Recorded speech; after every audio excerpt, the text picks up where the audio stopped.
दहिसर तर्फे मनोर वन परिक्षेत्राच्या हद्दीतील गांजे गावाच्या हद्दीतून खैराची तस्करी होणार असल्याची गोपनीय माहिती वन विभागाच्या कर्मचाऱ्यांना मिळाली होती। त्यानुसार वन विभागाच्या कर्मचाऱ्यांनी गुरुवारी पहाटे गांजे आणि ढेकाळे भागात गस्त घातली होती।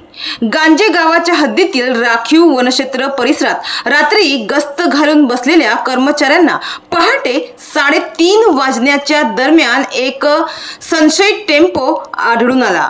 वन विभागाच्या कर्मचाऱ्यांनी टेम्पो जवळ जाऊन टेम्पोच्या तपासणीला सुरुवात केली असता टेम्पो चालक अंधाराचा फायदा घेऊन जंगलातून फरार झाला।